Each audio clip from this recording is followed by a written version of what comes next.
va sembrado de vidas. Se sabrá. Muy buenas tardes, ¿cómo les va? Pasaron 7 minutos de las 7 de la tarde. Estamos aquí en Radio H, en un día particular. Casi todos los días lo son. Porque pasa de todo y lamentablemente mucho de lo que pasa no es de lo que más nos agrada. Eso está claro. Que a veces me pregunto a esta hora qué les puedo contar que ya no sepan sobre lo que está sucediendo y lo que ha sucedido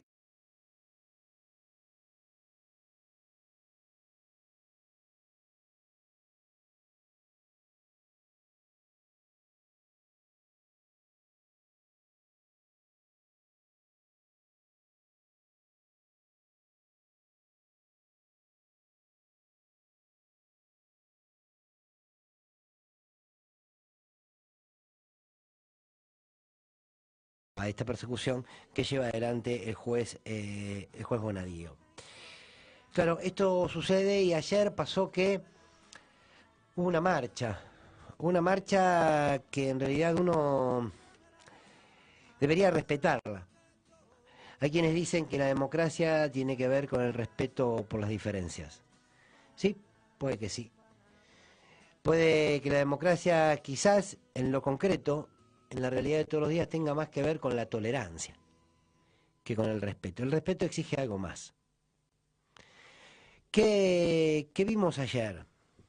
Nada muy distinto a lo que fueron aquellos cacerolazos en contra de alguna de las medidas de Cristina Kirchner, mejor dicho, en contra de su figura. Nada muy distinto.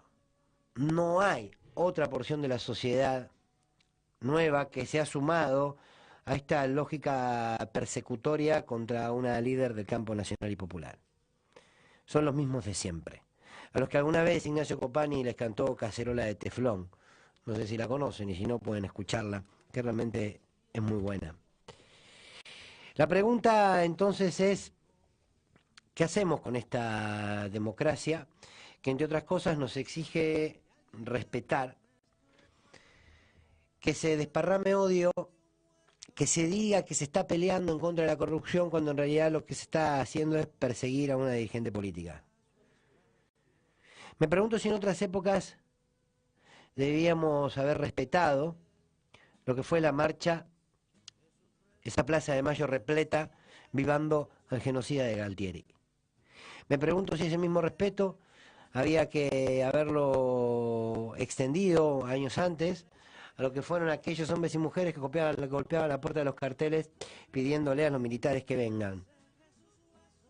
Seguramente no. La marcha de ayer no pedía el desafuero de Cristina solamente. La marcha de ayer, de alguna manera, lo que estaba poniendo en juego, nuevamente, es que hay una porción de la sociedad que no quiere blanquear cuáles son los verdaderos motivos por los que está desesperado. Fíjense, la marcha la convocó Graciela Ocaña, una mujer imputada por enriquecimiento ilícito, involucrada en los aportes truchos de Vidal. Sin embargo, los que estaban ahí gritaban en contra de la corrupción. Mario Negri fue otro lo que convocó, el diputado radical, que fue muy activo en el gobierno de la Alianza, tan activo que fue uno de los que trataba de alguna manera de proteger a Flamarique, ¿se acuerdan?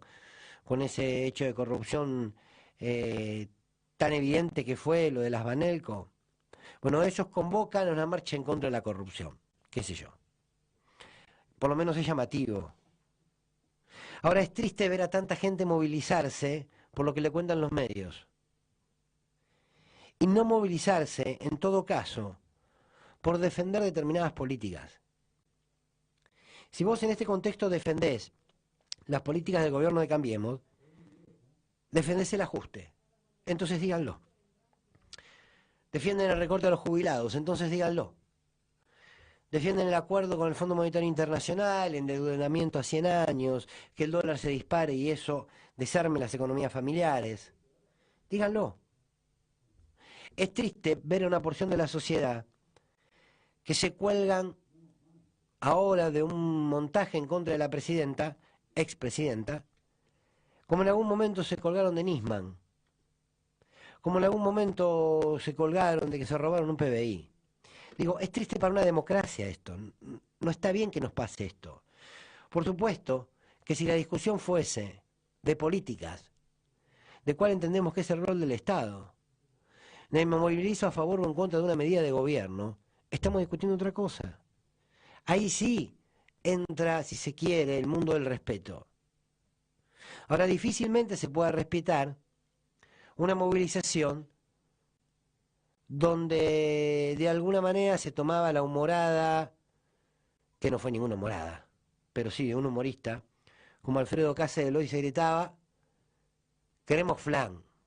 ¿En serio que hay que respetar eso? ¿Hay que tolerarlo? Sí, hay que tolerarlo.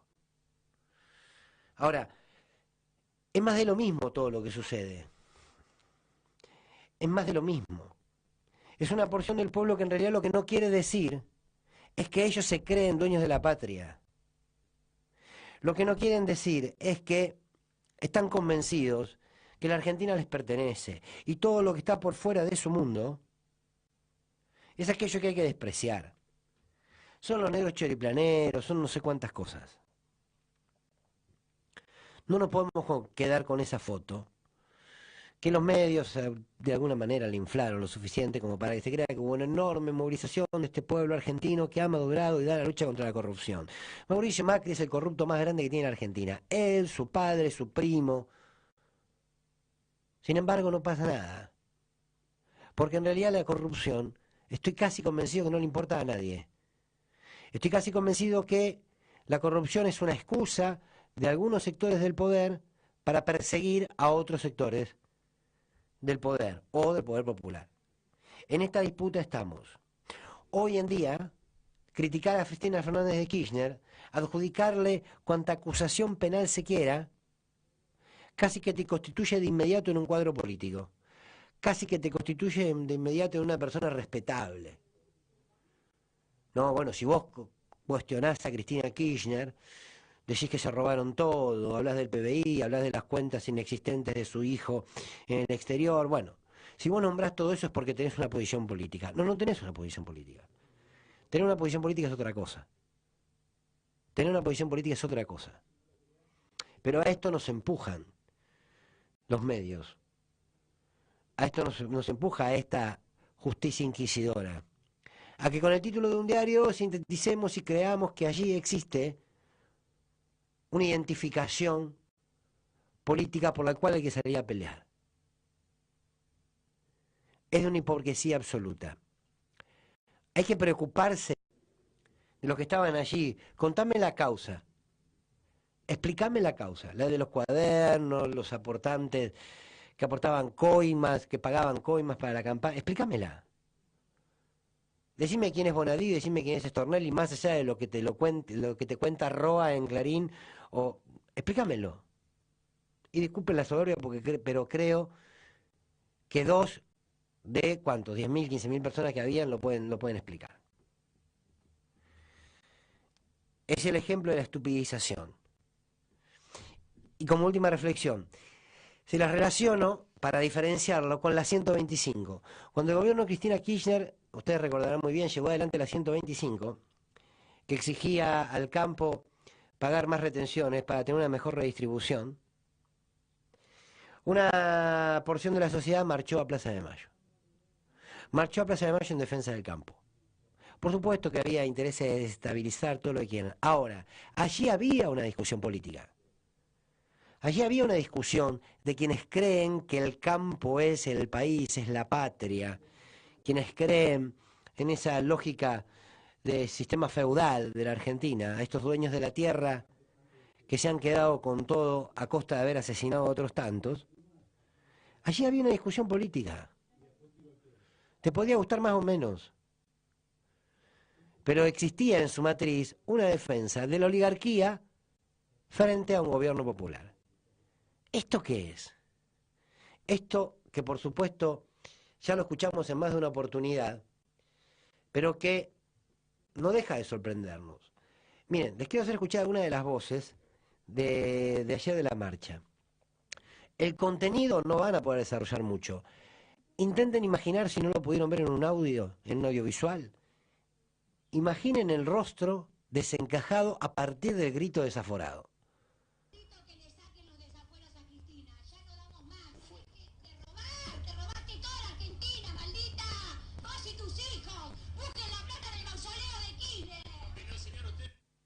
Bien, este era uno. Busquen la plata en el mausoleo de Kirchner. Maldita vos y tus hijos. ¿Qué sé yo? Yo creo que no califica ante un psiquiatra, pero más allá de eso, insisto, el problema es que no hay discusión política. Escuchen esta otra argentina ayer en el Congreso, frente al Congreso.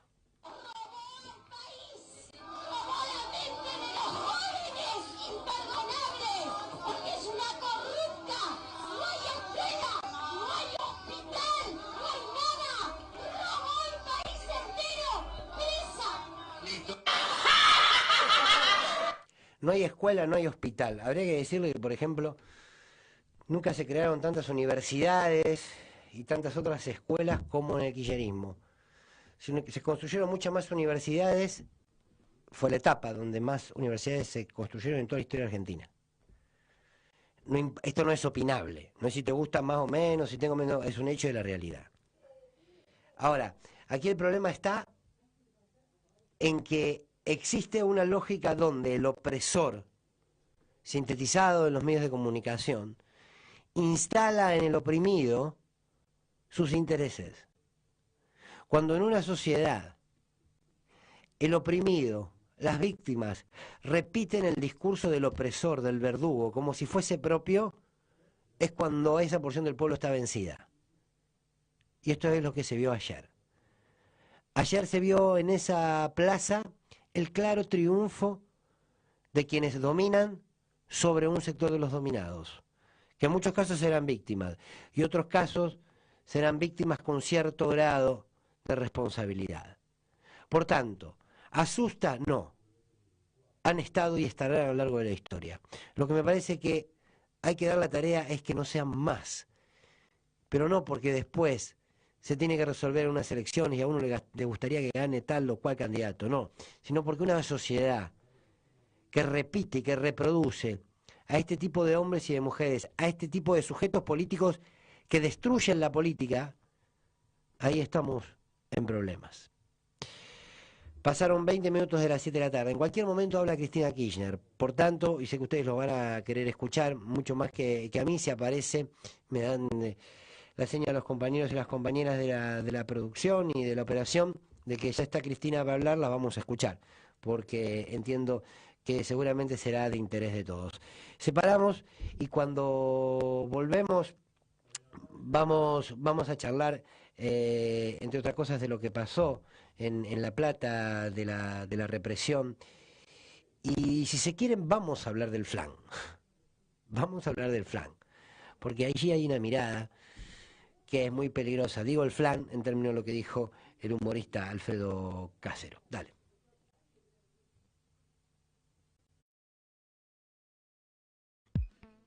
Una nueva sociedad se está reconfigurando o está renaciendo. Y hay que apostar ahí la esperanza.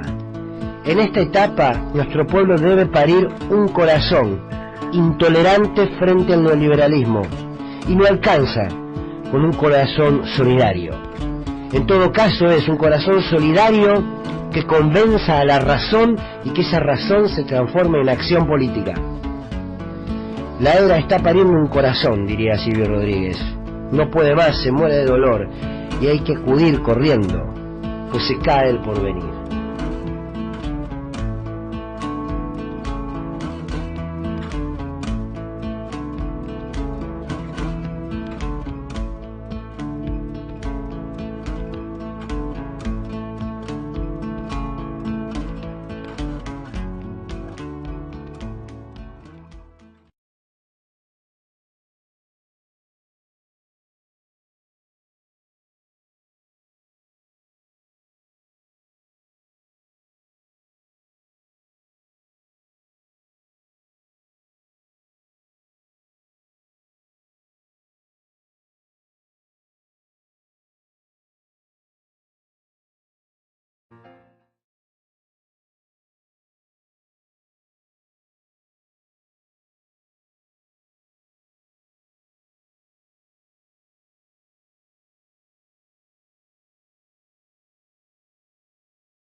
cuando un referente del arte habla de la manera en que habló Alfredo Casero. A ver, con todo respeto, no me importa nada Alfredo Casero en términos él persona, en términos él y su tarea y su trabajo de actor, que en muchos casos lo hace, la verdad que muy bien, humildemente. Ni tampoco importa, y vuelvo y repito lo que decíamos hace un rato, tampoco importa si piensa distinto. El problema es dónde estás parado y cuáles son los argumentos que te funcionan como colchón para decir lo que decís. En el programa de Fantino, de alguna manera puso en duda a los nietos recuperados. Yo me pregunto si eso forma parte del mundo del opinable. Y seguramente que no. Y seguramente que no. Porque no es opinable si los nietos se les ha robado la identidad. No es opinable, es un hecho de la realidad. Ahora, ¿qué pasa cuando además dice esto? ¿Lo escucharon lo del flan? Volvamos a escucharlo. Así de alguna manera tratamos de pensarlo. ¿Qué significa? ¿Qué nos está queriendo decir? ¿Y qué es lo que ayer cantaban en esa marcha? Vamos a decir la verdad. A vos se te prendió fuego la casa. Dale, sí. Se prendió fuego la casa. Vos tenés una familia. Son 12 de familia. ¿Está? Entonces se te prendió fuego la casa y hace frío afuera. ¿Está? Vienen los 12 y dicen, ¡queremos flan! ¡Queremos flan, papá! ¡Flan! Pero vos decís, tratás de decir, no, bueno, pero pero disculpame, ¡flan! pero no, ¡Flan! pero, ¡Flan! pará. ¡Queremos flan! Pero ¡Flan! ¡Bum, bum! ¡Flan! ¡La chota, papá! ¡Flan! ¡Flan! ¡Flan! Pero que vamos a... ¡Flan! ¡Flan! ¡Flan! ¡Flan! ¡Flan! ¡Flan! ¡Hijo de puta, no da flan! ¡Queremos flan! Bueno, ¡Flan! que ¡No anda la heladera! Vamos ¡No a- anda la heladera! ¡Está todo quemado y no anda la heladera! Vamos Vamos a conseguir llegar el flan. Ya viene el señor que quemó la casa, decime. Ya viene el señor que No, quemó la es casa. amigo mío, no, él no la quemó. Quiero flan. Y así no vamos a poder hacer una mierda. Quiero flan. El tono de voz, que nos dedicamos a la comunicación y más cuando viene de parte de un actor que de alguna manera le da forma a ese personaje. Ese personaje que más allá de gritar por el flan, habla de la manera, o él cree que habla de la manera en que lo representó. Casi que es un mal vocabulario, es un gritón. Te dice, papá, quiero flan. Solo en el timbre de voz hay una mirada de clase. Solo en el timbre de voz hay un posicionamiento de clase. Si tuviese lo que hay que tener, Casero te tendría que decir al aire, los negros de mierda piden flan. Porque eso es lo que piensa. No porque uno sea divino, sino porque en su lenguaje corporal, en el vocabulario que eligió y en la manera en que decidió pronunciarlo, se desnuda. Da por hecho que casi hay una masa amorfa que pide flan y no puede ver que la casa se incendia. Es tan estúpida esa horda de negros, le faltó decir a Casero, donde nos incluyó al campo nacional y popular, que de alguna manera, en realidad, nos trata al mismo tiempo de ignorantes. Me hizo acordar una canción. ¿Se acuerdan? Nos las han cantado de chicos. A Serrín, a Serrán, los maderos de San Juan, piden pan, no le dan, piden queso, y les dan hueso y le rompen el pescuezo. Piden flan. Uno podría decir, che, piden flan. Y Vidal le podría agregar otra parte de la oración y decirle, piden flan esos pobres que nunca van a llegar a la universidad. Y quizás Rosendo Fraga le agregue otra y diga, piden flan aquellos que no van a llegar a la universidad y que además se creyeron que podían comprarse un celular, que podían irse de vacaciones. Pide flan el pobrerío. Eso es lo que dijo. Habría que decirle, para reírnos un poco, pensá lo que quieras. Sí, sabés que queremos flan y lo queremos con dulce de leche y crema, ¿no? Se puede pedir mixto. Porque habría que preguntarles qué entienden ellos cuando dicen flan. Porque quizás se es tan miserable en la mirada que se cree que cuando se está reclamando trabajo, que cuando se está reclamando salud, que cuando se está reclamando que la mitad de nuestros pibes salgan de la pobreza, que cuando se está reclamando que más del 38% de los chicos menores de 20 años salgan de la pobreza, cuando se está reclamando que le devuelvan las pensiones a los discapacitados, cuando se está reclamando que no endeuden a la Argentina, no estábamos pidiendo flan. Estamos pidiendo dignidad, trabajo y los derechos que nos corresponden como pueblo. No flan. Pero también hay que detenerse en la idea del incendio. Miren, acá los únicos que han venido a incendiar la Argentina es el gobierno de Mauricio Macri. No sé si es un buen momento para tirar el nombre del libro, del título de mi libro, pero por eso le puse la Inquisición neoliberal. Los únicos que vinieron a prender fuego a la Argentina ha sido este gobierno, que vino por sobre todo a dar una batalla cultural, porque las políticas económicas de este gobierno, estoy muy charlatán hoy, perdón, pero las políticas económicas de este gobierno ya las conocemos, son las mismas de Martínez de Oz, son las mismas del menemismo, y esta es una tercera etapa del neoliberalismo. Ahora, lo que vinieron por sobre todo es a esto, Lo que vinieron por sobre todo es a terminar con el populismo, terminar con los negros que piden flan, cuando la Argentina se está incendiando. Bueno, basta, porque uno sigue sumando, pero es desde allí la mirada. A veces pasa tan rápido, casi que hasta uno se podría reír frente a esa actuación de este humorista. Salvo que haya estado haciendo humor y no nos haya dicho nada.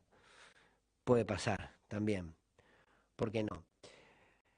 Pero desde esos lugares se va construyendo una batalla cultural. Y ayer se cantaba en la marcha, casi riéndose de esa porción de pueblo, que pide pan, no pide flan, pide pan. Habría que decirle, con todo respeto al imbécil de Casero, que hay hambre en la Argentina. Y no lo dice el Cuervo Larroque, que si lo diría uno le creería también. Lo dice la UCA, donde se forman los imbéciles que creen que cuando el pueblo reclama sus derechos, reclama flan. Bueno, ponele música a esto.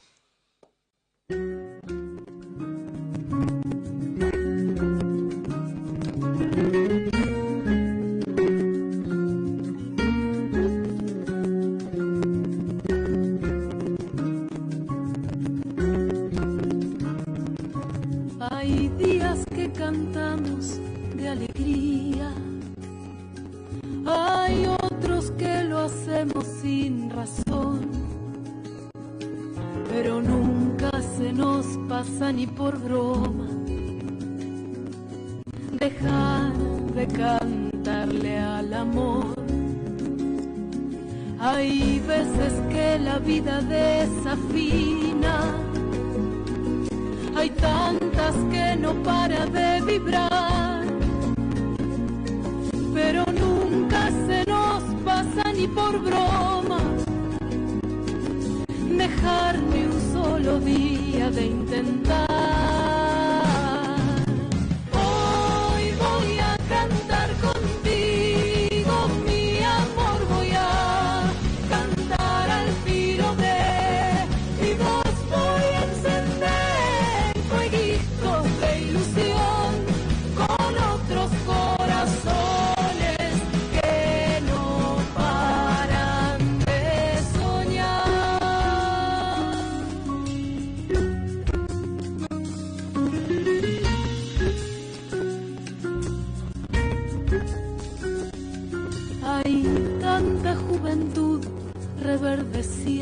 solo son flores que no paran de brotar, pero nunca se nos pasa ni por broma perdernos ni un segundo su aroma. Son luchas que no tienen vencimiento, son almas que no dejan de brillar, gargantas que desbordan de esperanza, perfume esa preciosa libertad.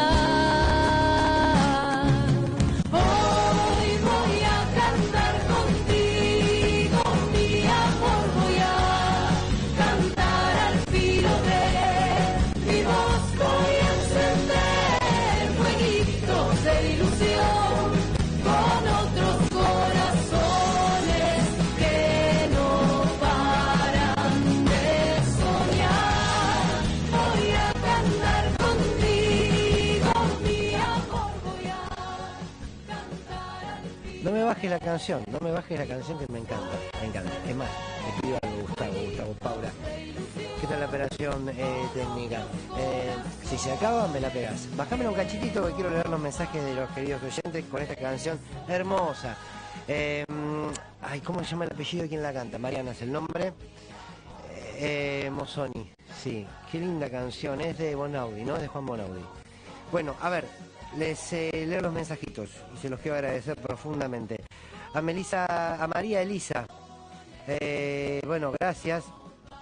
Los que tienen muchos halagos no los leo porque me da pudor, pero se los agradezco profundamente. Dice, nos escucha en la mañana con Víctor Hugo. Enrique Mosca, el queridísimo Enrique Mosca, en su cabeza era plan, no flan. Encima ninguneó a las abuelas, sí, claro. Mirta, abrazo, beso grande, Mirta, dice, pan, trabajo y dignidad. Clarisa López dice que nos está escuchando. Enrique agrega, lo de ayer son los mismos de los cartelitos Somos Derechos y Humanos. Claro, claro que sí. Claro que sí, son los mismos. Sandra, me da miedo el odio de todos los manifestantes. Emanan el mismo odio que cuando hablan de las madres, de las abuelas, de Santiago Maldonado. Ese odio es odio y venganza, no es pedir justicia. El pueblo no está con Bonadío. Ellos, los dinosaurios, sí. Radio H para todos, todas y todes. Qué lindo. Bueno, muchas gracias, Sandra. Tengo muchos más, después me enseñan a leerlos. Tengo muchos más mensajes aquí, no los puedo abrir. Siempre me pasa lo mismo. Yoli de Lomas, te escucho ahora vos y ABH al mismo tiempo en C5N. Ah, qué competencia desleal, Víctor Hugo en C5N. ¿A ustedes les parece? El tipo que me haga esa competencia tan desleal. Yo les recomendaría que lo escuchen a Víctor Hugo, con toda sinceridad, pero bueno, los que quieren mirar televisión, los que no quieren mirar televisión, ¿qué iba a decir? Tomando lo que decía Sandra. ¿Se acuerdan cuando Jauretche decía que, algo así, con mis palabras, los pueblos no odian? Porque conseguir derechos, luchar por los derechos, genera alegrías, no genera odios. Odian a aquellos que lo pierden. Odian a aquellos que se sienten señores. Y que aparece allí el pueblo para decirle, che, su señorío se acabó. De esto se trata. Uno le podría decir a Sandra, Sandra, escuché esta canción. Tiene que ver con que hay convicciones y banderas que son eternas y que lo serán. Y que la lucha por verlas bien en alto, son luchas que se van a dar en toda la historia. La historia no empieza cuando llegamos nosotros, ni se termina cuando nosotros nos vamos. Esta lucha política y social que hoy estamos viviendo tiene toda su historia, toda la historia argentina. Por elegir la Argentina podríamos hablar de toda la patria grande, podríamos hablar del mundo. Casi que uno celebra el poder defender las convicciones. Celebremos eso. Porque cuando nosotros le damos batalla a nuestras convicciones, ellos se retuercen. A veces los procesos de triunfos y de derrotas nos dejan afuera. Quizás no veamos nuevas victorias, o sí, no lo sabemos. Lo que está claro es que el camino de poder pelear por esas convicciones es lo que hace bella la resistencia. Ustedes me dirán, ¿belleza en la resistencia? Claro que hay belleza en la resistencia. Decirle que no a esta gente es bello. Decirle a los que como Casero niegan a los 30.000, niegan a los nietos, a los sectores de la iglesia que habla de la reconciliación, decirle, no, señores, nosotros no nos reconciliamos. ¿Saben por qué? Porque en lo irreconciliable hay belleza. Es decir, señores, con ustedes, con los echicolás, no hay ni olvido ni perdón. Es bellísimo. Díganme que no. ¿Por qué? Porque reafirma el lugar donde hemos elegido estar parados y caminar. Tiene que ver con eso. Entonces, uno espera solucionar las broncas ahora y expresar las broncas. Hay una gran tarea por hacer, creo yo. Hay que organizarla la bronca. Hay que organizarla la bronca. No puede quedar en casa frente a una televisión, hablando con la familia o discutiendo con el vecino. La bronca se organiza. La bronca organizada puede generar otros procesos. Me parece que hay que caminar por ese lado. Porque están y van a seguir estando. Seguramente. Los voy a ahogar con esta canción. Porque me encanta. Poner otra vez así. Descansamos todos, me incluyo de mi propia voz.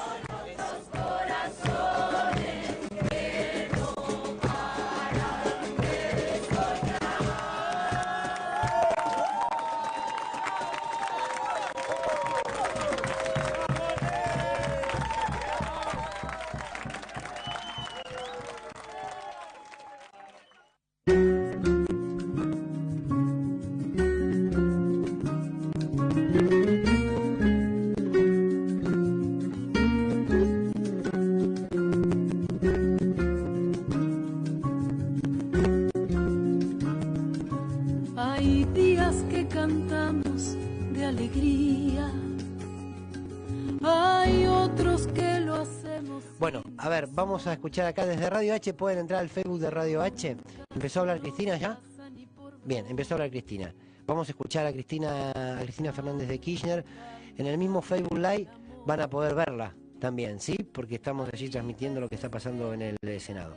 La escuchamos entonces con atención. Dale.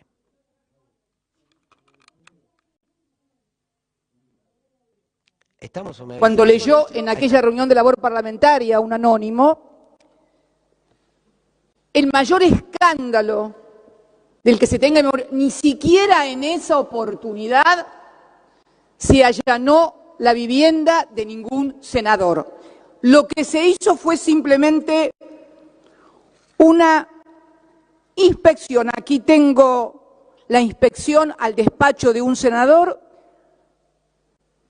Genud presidía, continuamos con el orden previsto en el plan de labor parlamentaria, el extinto senador Genud, a quien conocí, fui también colega en este mismo recinto, y lo único que se hizo en esa oportunidad, donde se acusaba a los senadores de ambos partidos mayoritarios de haber recibido coimas para aprobar una ley, lo único que se hizo al despacho del senador Cantarero fue una inspección ocular por parte del juez Liporache.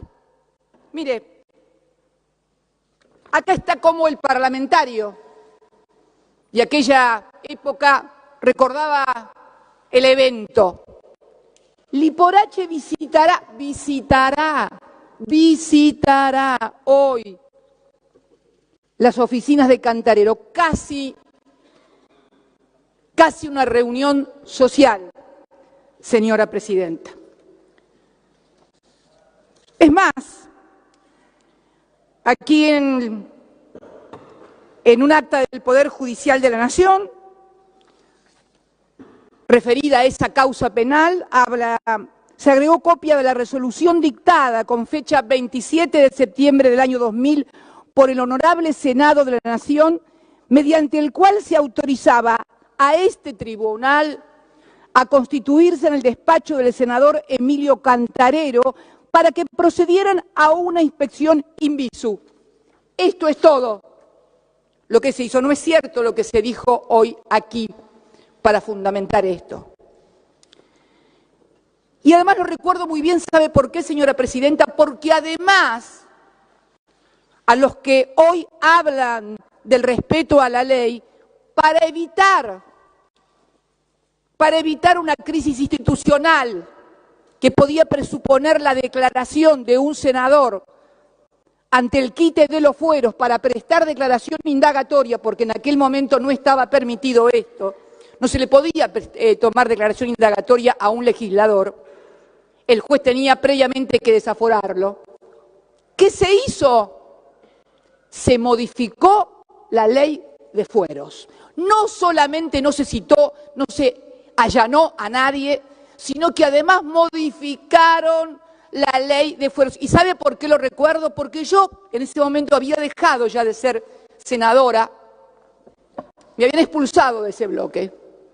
O sea, voy a ser la primera senadora allanada, fui la primera presidenta mujer y fui también la primera senadora expulsada del bloque oficialista. Como verá, vocación de hacer cosas inéditas tengo como política.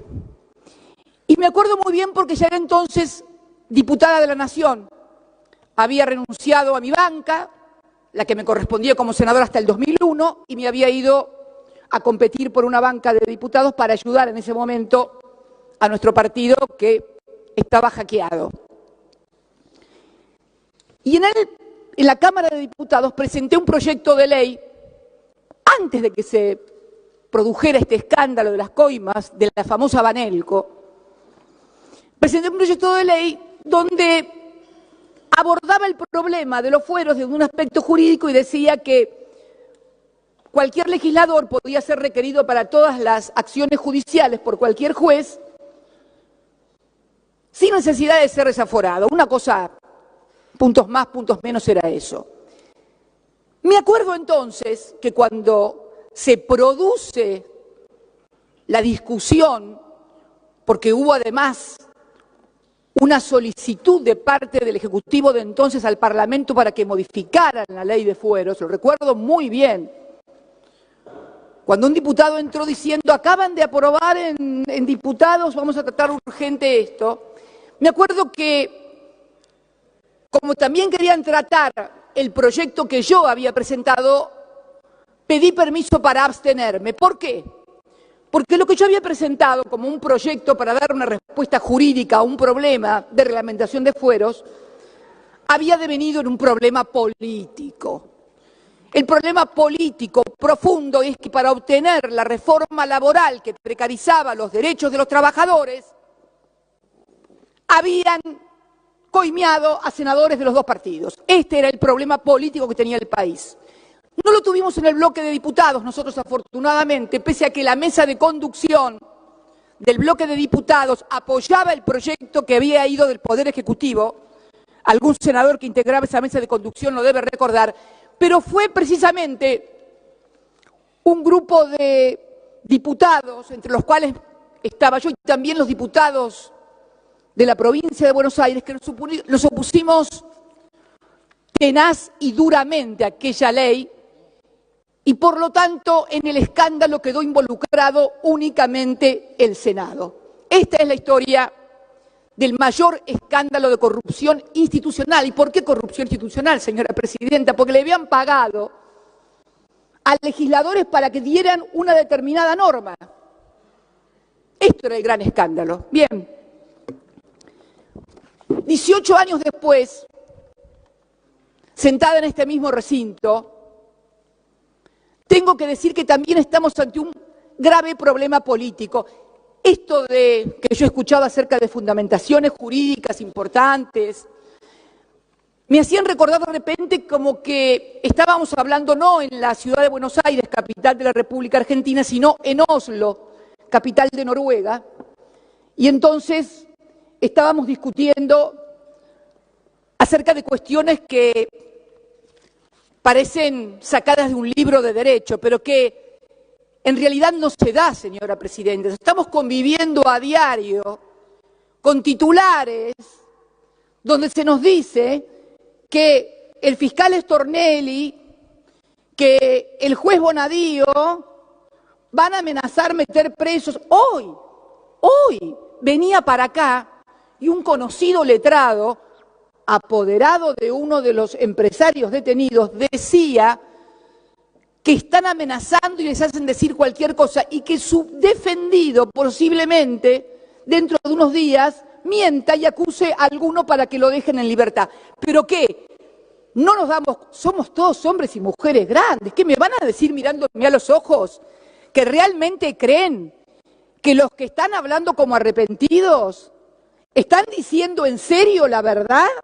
¿Ustedes creen realmente que la patria contratista y la cartelización de la obra pública empezó el 25 de mayo del 2003?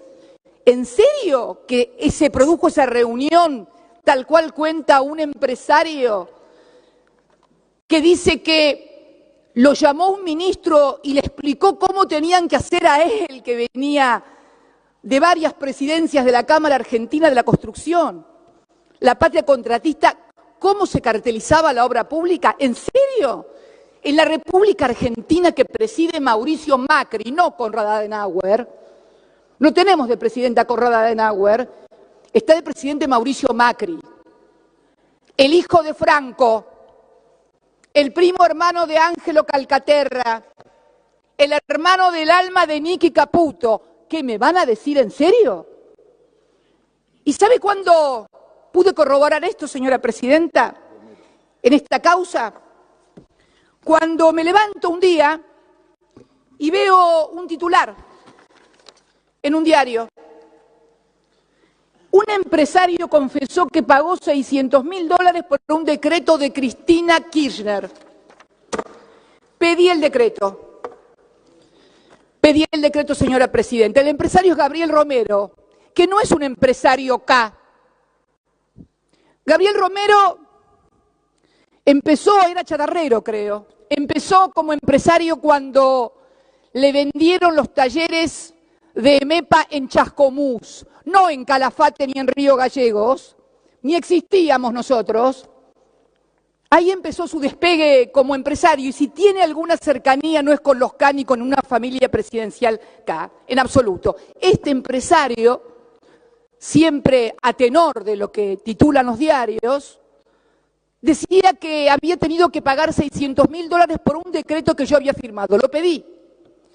Todos sabemos que la mayoría de los decretos que firmamos los presidentes están dentro de la esfera de las facultades discrecionales que el Poder Ejecutivo tiene y que le asigna la Constitución. Pero este no era el caso. Estábamos ante un decreto que claramente establecía un método de construcción de la decisión en la cual el presidente lo único que podía hacer cuando esto culminaba era ratificar lo que había venido a sus manos, porque antes de sus manos había pasado por la del Procurador de la Nación, que tenía obligación de dictaminar y lo modificó. Con la UNIREM, que hizo audiencia pública y lo modificó. Con la Sindicatura General de la Nación y con este cuerpo, señora presidenta, tenía el acta, acuerdo que yo ratifiqué como presidenta, fue además de modificada por la Procuración, por la UNIREM, por la audiencia, fue modificada por el dictamen de mayoría de la Comisión Bicameral de Seguimiento de los Actos Delegados. Un dictamen de mayoría, creo que lo firmaba el señor presidente, entre otros senadores y senadoras y diputados y diputadas, el señor presidente actual del bloque de Argentina Federal, el senador Miguel Pichetto. Recién después de todas esas firmas y de todas esas aprobaciones, llegó a mi despacho. Pero ahí me acordé de otras cosas también. Ahí me acordé que este decreto que versaba sobre la renegociación de la hidrovía, que mencionaba hoy el senador Pino Solanas, yo había conocido al señor Romero en el año 2008, cuando asumí como presidenta. Teníamos un problema esta renegociación del contrato. La empresa sostenía que la AFIP le aplicaba mal la liquidación del IVA, pedía que hubiera una interpretación que avalara lo que ellos sostenían que debía liquidarse como impuesto. Obviamente, esto significaba en los hechos una condonación de deuda, porque había impuestos devengados, porque la AFIP sostenía que había una forma de liquidar el IVA y la empresa sostenía otra. Entonces le dije al señor Romero que la única manera y la única institución que podía modificar eso era el Parlamento. Es el único organismo constitucional que puede condonar deuda a través de una modificación interpretativa de una forma de liquidar. Y la verdad que el señor Gabriel Romero deberíamos considerarlo porque obtuvo algo que a mí nunca me salió. Consiguió que el Parlamento argentino, el 10 de diciembre del 2008, por unanimidad, sancionara una ley de 3 artículos en los cuales se modificaba o se aclaraba cómo debía liquidarse el IVA, el impuesto al valor agregado, en todas las tareas de balizamiento, dragado, etcétera. O sea, no pusieron hidrovía porque quedaba mal en la ley. Pero lo cierto es que era una ley de 3 artículos para subsanar esa diferencia de interpretación. Y digo que es notable porque a mí como presidente se me había implosionado el bloque oficialista. A partir del conflicto con la 125, algunos diputados, diputadas, algunos senadores, senadoras se habían ido. Estaba en ciernes la conformación de lo que después más tarde sería el Grupo A, con lo cual nunca pude conseguir una ley de estas características, tributaria, condonatoria de una gran suma de dinero en materia de impuestos por unanimidad. Deberíamos considerar a este empresario como un aporte importante a la unidad nacional. Todos los que están tan preocupados por saltar la grieta, aparentemente su ductilidad y sus capacidades son mucho mejor que la mía, que las nuestras, todas en general, que seguimos votando en forma dividida. Digo esto, señora presidenta, porque a partir de ahí me di cuenta que en realidad lo que le deben haber pedido al empresario para que quede en libertad, él no fue detenido su segundo, porque además otra cosa, eran detenidos uno la tercera línea, en otra empresa la primera, o sea, cuanto más importante era el empresario o más vínculos tenía con todos los sectores políticos, menos riesgo de ir preso que el resto. Ni qué hablar del primo presidencial, que finalmente termina aportando, porque esta es la otra cuestión también. ¡Qué bárbaro! Empresarios que aportan a los populistas y los de la UH le aportan a ustedes. Pero es fantástico este país, estamos al revés, el espejo invertido, o sea, aunque claro, nos dimos cuenta que los de la UH era mentira, porque acá también se habló de paridad. El miembro informante hoy habló de paridad entre los senadores y los legisladores con respecto a los ciudadanos. Por supuesto que tenemos que tener paridad, pero también tenemos que tener paridad de un partido político y de otro partido político respecto de hechos que algunos quieren acreditarlos con fotocopias, pero resulta que acá hay 2.000 ciudadanos argentinos de carne y hueso, no fotocopias, inclusive algunos miembros connotados de la Alianza Cambiemos, como el intendente de Mar del Plata, que dice que los aportes es mentira, que no hicieron aportes. Entonces, pregunto yo, ¿de dónde salen? ¿De dónde salieron los fondos de 2 legisladores que están sentados igual que yo por la provincia de Buenos Aires? Y no por fotocopias, por testimonios, por auditorías de la Junta Electoral que acaba de decir la Cámara Electoral Nacional, que además se detectan también aportes de empleados de empresas que se decidieron aportar todos al mismo tiempo y las mismas cantidades y antes habían recibido por parte de las empresas. Y digo esto, señora presidenta, porque si algo faltaba para consagrar la persecución política y el uso del Poder Judicial como instrumento de persecución política en la Argentina era esta causa. Mire, tengo 6 causas abiertas, 4 de asociación ilícita. Pero fíjense qué curioso, durante años machacaron que quien habla era socia de un empresario de Santa Cruz y que todo lo que tenía, no tenía o dejaba de tener era de un empresario de Santa Cruz. O también de otro empresario de medios. Curiosamente, y inclusive en el expediente de asociación ilícita por obra pública, porque hay un expediente de asociación ilícita por obra pública ya. Fíjese, sería la cuarta asociación ilícita. Una con exfuncionarios y un empresario de la construcción del sur. Otra con el mismo empresario, mis hijos y el otro empresario también del sur, que eran los empresarios K. Cuando yo pedía auditoría de la obra pública, que acabo de presentar un proyecto que espero que también me lo traten, una auditoría de investigación, pedí en todas las instancias judiciales, primera instancia, en Cámara de Apelación, en Casación, en Corte, que hagan una auditoría de la obra pública. Se negaron, dijeron que no, dijeron que era solamente Lázaro Báez y solamente Cristóbal López. Pero fíjense qué cosa curiosa, además, estos 2 empresarios no aparecen en las fotocopias. Raro, ¿no? Ercolini me embargó por 10.000 millones de pesos. Al momento del embargo, con $1.15 en ese momento, eran algo así como casi 700 millones de dólares. 700 millones de dólares. Y no aparece ni en una línea. ¿Sabe por qué? Tengo la certeza de por qué no aparecen en ninguna línea de esas fotocopias. Porque cuando armaron eso, esos 2 empresarios ya estaban presos.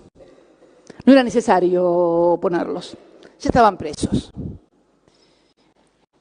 Porque creo que a nadie se le puede escapar la existencia de fotocopias que han sido quemadas, de cuadernos que nadie vio y de los que lo vieron, además, sabemos quiénes son. Y no digo que no se investigue, pero reitero, si se quiere investigar, que se haga una auditoría de la obra pública. Vuelvo a reiterar, auditoría global de la obra pública. De toda la obra pública, no de la que Iguacel, actual ministro de Energía, eligió únicamente vialidad y únicamente en la provincia de Santa Cruz. Hizo una auditoría y la auditoría también le dio mal. Y sin embargo llevaron adelante todo, porque esto es lo que está pasando hoy y ningún señor senador o senadora se puede dar por no enterado. La utilización del Poder Judicial como un instrumento de persecución y proscripción de dirigentes populares. ¿Qué les aclaro? Más allá de la categoría de juez enemigo del señor Bonadío, el señor Bonadío es un instrumento, un títere en definitiva. Esto es un modelo regional que podemos estar viendo en Brasil claramente. El otro día, cuando finalizaba el discurso del señor presidente del bloque de Argentina Federal, hablaba de que todo esto deteriora la política, en fin, y que se llegaba así en Brasil que un militar de derecha, fascista como Bolsonaro, que podía ser presidente. Se le olvidó un detalle, que el que puede ser presidente y gana en primera y segunda vuelta se llama Ignacio Lula da Silva. Y si no puede competir y ganar y ser presidente, ¿sabe por qué es senador? Porque lo metieron preso porque ganaba las elecciones. ¿Le suena? A mí me suena, y mucho, me suena y mucho y me suena, y digo, señora presidenta, perdón, y digo, señora presidenta. Diríjase a la presidencia, por favor. Sí, me dirijo a la señora. Mire, presidenta, señores senadores y senadoras, yo he sido invocada por distintos senadores un montón de veces. Que la expresidenta esto, en este recinto, en los programas de televisión cualquiera puede decir cualquier cosa, que no se atendía a la producción. Yo he soportado todas las críticas y parece ser que no puedo decir una palabra porque todo el mundo se molesta. Ustedes son testigos, señores senadores, compañeros y compañeras peronistas y colegas de las otras bancadas, cómo se me reprocha que tal política, que tal otra, que no hay autocrítica, que esto, que lo otro. Basta que yo diga algo para que salten como leche hervida. La verdad, todos son muy democráticos y amplios, en tanto y en cuanto la amplitud y la democracia se ejerza sobre otros y no sobre las propias conductas. Yo creo, sinceramente, señora presidenta, que estamos en un momento, lo decía hoy la senadora Sangnún de Santa Fe, del lawfare, en donde, decían recién un senador, no se puede comparar con la dictadura, es que ya no es necesario recurrir a los métodos que se vivieron durante la dictadura. En aquellas etapas había que suprimir al adversario, sobre todo cuando los adversarios eran indomables e incorregibles. Hubo una generación, señora presidenta, más allá de los errores, más allá de los extremismos, más allá de las terribles equivocaciones, que no se doblaba. Esto es así. Y porque no se doblaban, los desaparecieron a los 30.000. Tan simple y sencillo como eso. Hoy ya no es necesario. Hoy no es necesario andar matando dirigentes, desapareciendo gente, porque hay otra forma de desaparición, que es la eliminación mediática. Es lo que señalaba muy bien recién el senador Rodríguez Sá cuando decía el tormento de la exhibición permanente de la foto que ven tus hijos, tus vecinos, tus amigos, tus parientes. Cuando por ahí un senador o una senadora se equivoca, aun cuando tenga posturas que yo no comparto, pero que lo toman y entonces le dan 20, lo mortifican y le dicen, mira el estúpido, la estúpida esta lo que dijo, y dale. Eso también es una forma de presión sobre los legisladores y las legisladoras. Hoy no es necesario recurrir, pero, a ver, no estoy explicando ni contando nada que ninguno de ustedes no sepa. Hoy la presión se da de otro modo.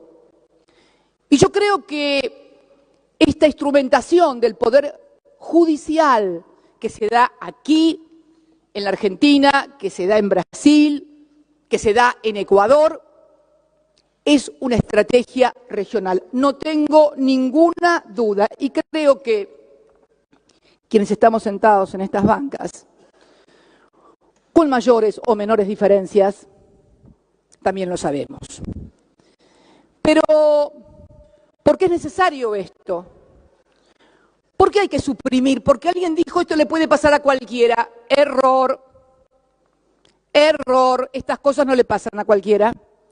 Si los cualquiera votan lo que quiere el poder, si los cualquieras o cualquieros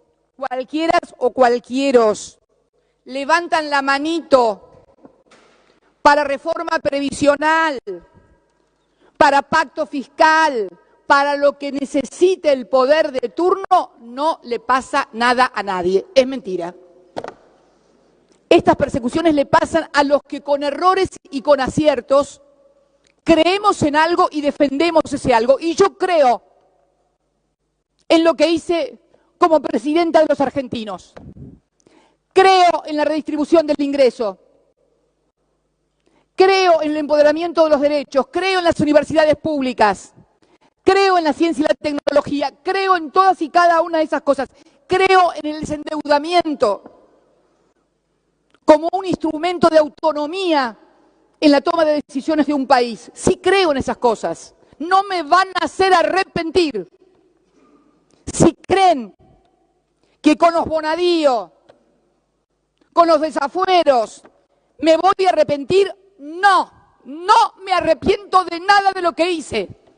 En todo caso, Me arrepiento de no haber sido lo suficientemente inteligente o amplia para convencer y persuadir de que lo que estábamos haciendo, con errores o con aciertos, había mejorado la vida de millones de argentinos y había mejorado la posición de la República Argentina. Mire, Presidenta, cuando terminé mi mandato, el dólar estaba a 9.60, si mal no recuerdo.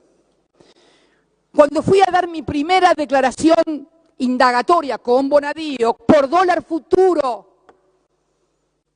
y permítanme una digresión con esto de dólar futuro, estamos a punto de ir a juicio oral por dólar futuro. Quien habla, mi exministro de Economía, Axel Kicillof, el expresidente del Banco Central, Enrique Banol, y todo el directorio de ese entonces del banco. Por dólar futuro, que no perdimos plata porque la diferencia de los 55.000 millones se produce cuando ustedes devalúan, ustedes devaluaron.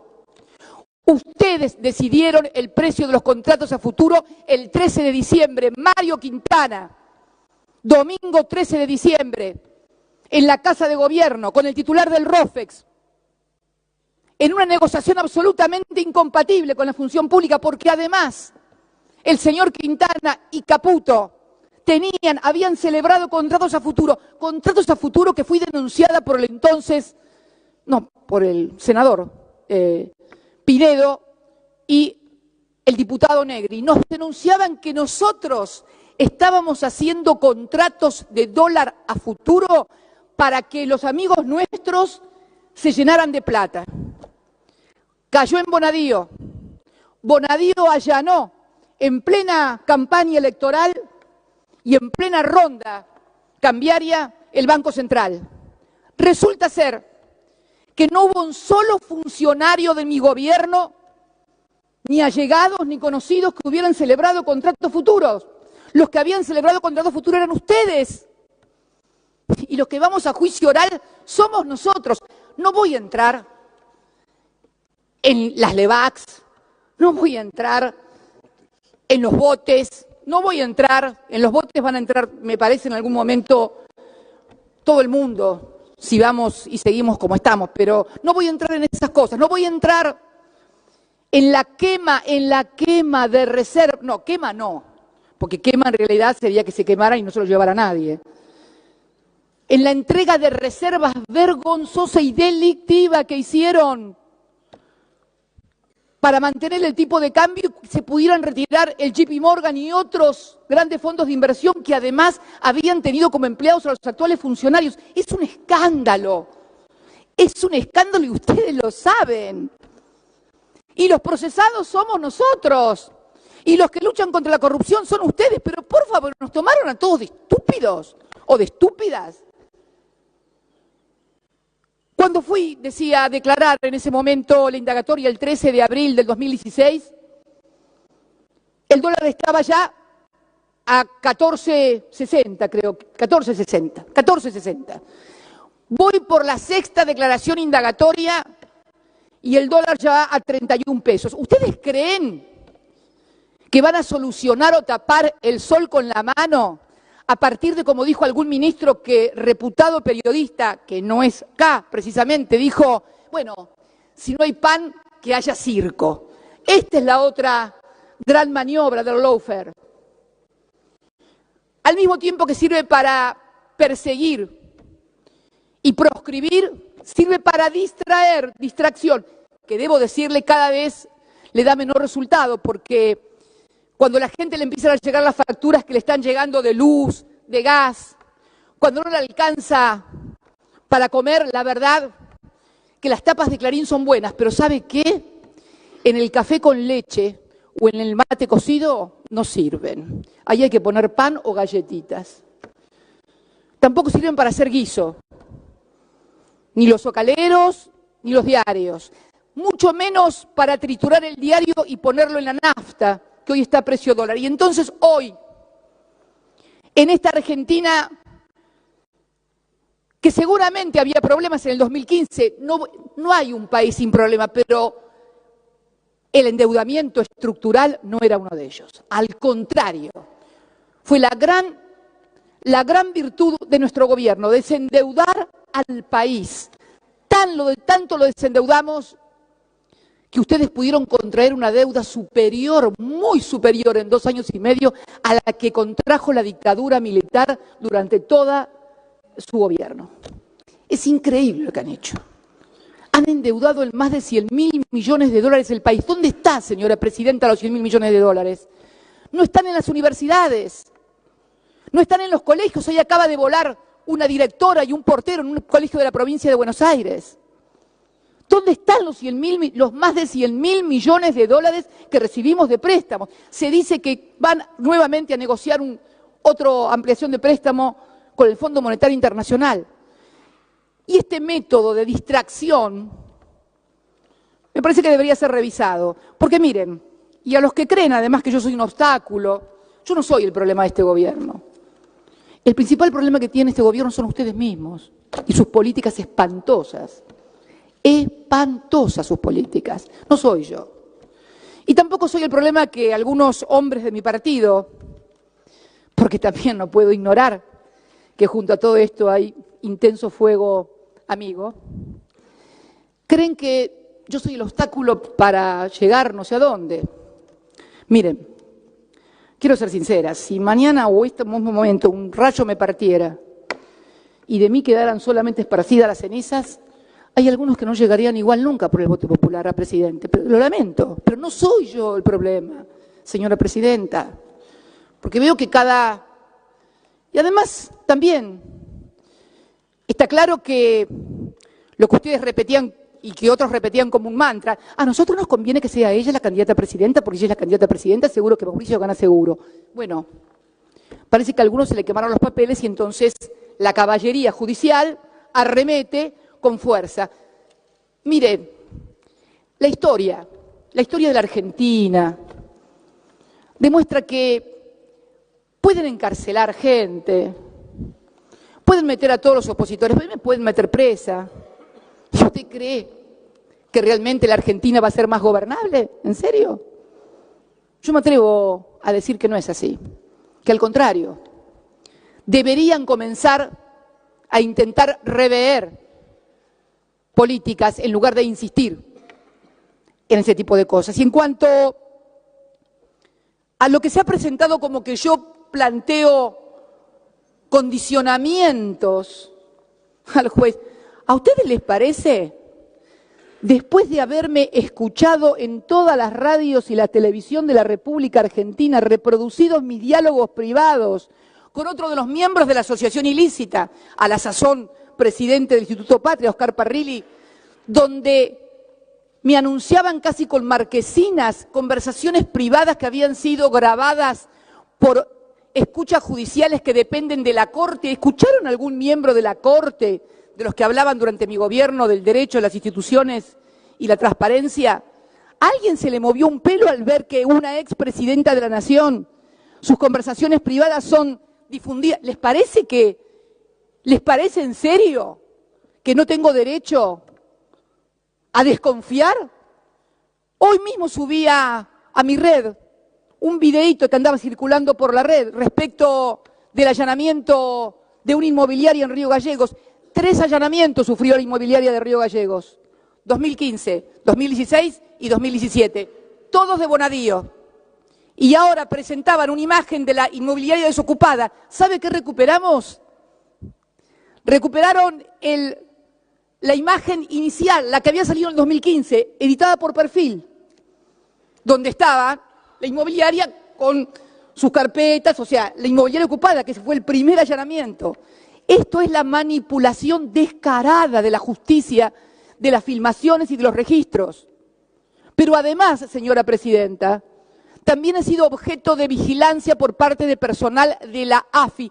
¿Alguien imagina lo que hubiera pasado si nos hubieran encontrado a nosotros con personal de la AFI o de la ex-CIDE monitoreando en la Fundación Pensar o en la suya misma? Capital se llama, no, Suma se llama la suya, Suma. A ver qué es lo que hacían, quién salía, quién entraba. Esto está pasando en la República Argentina. Por lo tanto, no hablemos como si estuviéramos en Oslo, no estamos en Oslo. Estamos en un país donde en los diarios sale escrito en letra de molde que el presidente se reunió con Angelici, Stornelli y Calcaterra para ver cómo iba a declarar, y ahí apareció la declaración de los aportes de campaña, que de esta manera exculpaba a los empresarios. Empresarios que se presentan como víctimas. Estos empresarios blanquearon, en el blanqueo que ustedes sancionaron, sumas millonarias. Charlaba el otro día, ayer, con la senadora por Mendoza, Fernández Sagasti. Durante mi gobierno, la empresa Pesca Carmona entró en proceso de quiebra. ¿Sabe lo que hacía el Estado argentino? Le pagaba repros para que no despidiera trabajadores. Y ahora nos enteramos que el señor Pesca Carmona es uno de los que blanqueó, en el blanqueo de ustedes, más de 100 millones de pesos o de dólares o no sé qué cosa. Esto es lo que está pasando. Deberían caer todos los blanqueos y debería caer el secreto fiscal. Esto es lo que está pasando. Víctimas. ¿En serio? ¿En serio creemos esto? Entonces, señora presidenta, yo digo que hay una manipulación descarada, humillante, grosera, de hostigamiento permanente hacia mi persona. Y la verdad que si creen que con esto van a hacer que cambie mis ideas, o que vote lo que ustedes quieran, o que me calle la boca, y no. Y no porque, mire, mal o bien pertenezco a una generación que creció con el miedo de que lo fueran a buscar para torturarlo, violarlo, desaparecerlo, tirarlo al mar. Así que, en realidad, si bien el hostigamiento y la humillación son feas, si bien no es lindo escuchar su voz en una conversación privada, en un programa de televisión, o escuchar cómo la vecina del piso de arriba sale por un programa recorriendo el departamento y diciendo cómo sería mi departamento.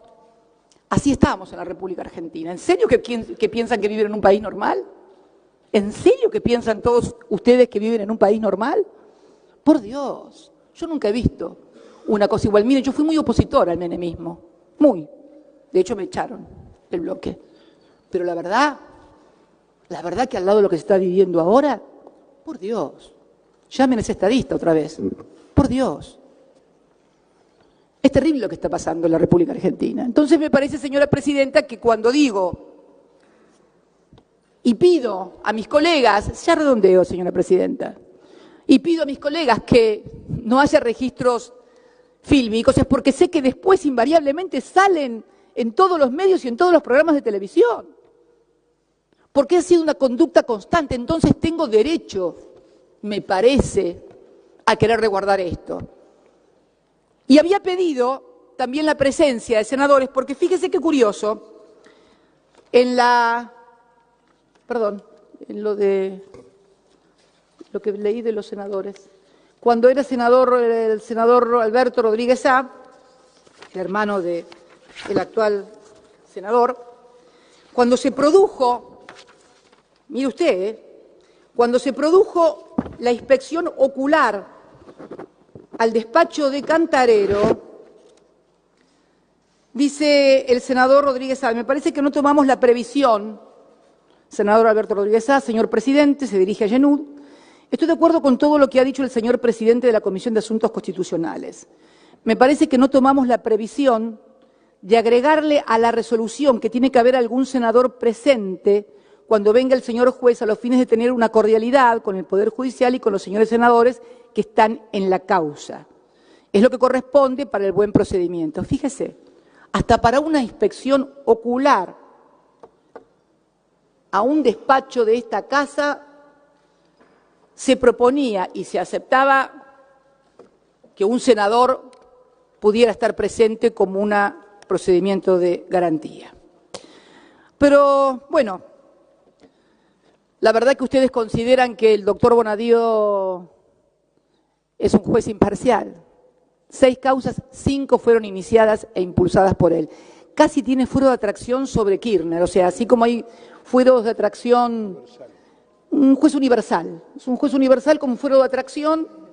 Cuando aparece algo que es Kirchner, ping, como hacen en la quiebra o en la sucesión, que finalmente el juez termina trayendo todo. Señora presidenta, señores legisladores, señoras legisladoras, somos todos grandes. Yo creo que es lícito que haya gente que no me quiera, yo tampoco quiero a algunos. Es lícito que haya gente que piense mal, que no me quiera.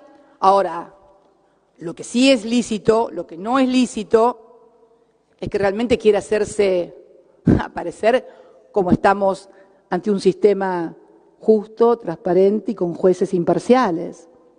Reitero, la paridad, y ya termino, a la que hacía mención hoy el señor miembro informante, debe realizarse con todos nosotros. Usted misma, señora presidenta. Usted le fueron encontrados en su casa bolsos con dinero. ¿Le allanaron su casa? Nadie le allanó su casa. Su empleada había dicho, por ejemplo, que recibían siempre o se veía esos... Bueno, le digo, señora presidenta, que esto pasó y hubo una causa judicial. Por otra causa judicial similar, la ministra Micheli renunció, fue juzgada, separada del cargo. Hoy lo menciona un dirigente social en un interesante artículo sobre la doble vara. Y este es el principal problema que tenemos, señora presidenta. ¿Cómo vamos a creer si cuando es alguien de Cambiemos, cambian el fiscal para que no moleste? O piden el expediente de un desafuero que, si es alguien del Frente para la Victoria, se tramita en una semana.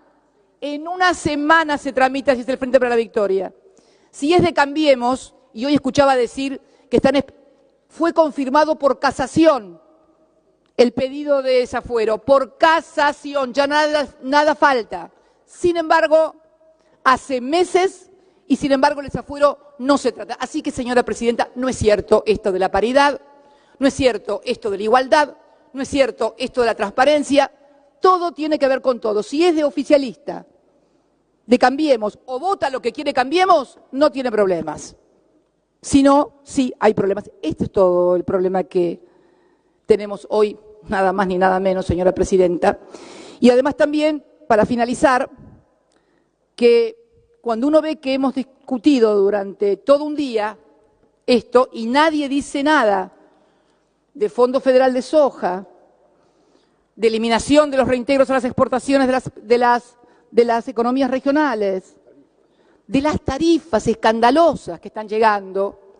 Y bueno, señora presidenta, creo sinceramente que además de paridad, deberíamos también, ¿sabe qué?, intentar solucionarle la vida a la gente o hacérsela un poquito más fácil de lo que la están teniendo. La gente está teniendo la vida muy difícil y nosotros, legisladores y legisladoras, oficialistas y opositores, no estamos haciendo absolutamente nada para mejorarle la vida a la gente. Muchas gracias, señora presidenta.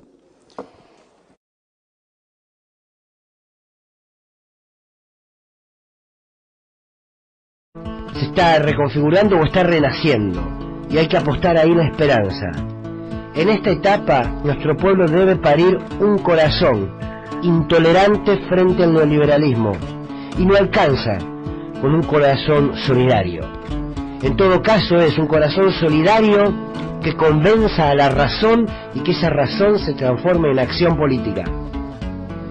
La hebra está pariendo un corazón, diría Silvio Rodríguez. No puede más, se muere de dolor y hay que acudir corriendo, pues se cae el porvenir.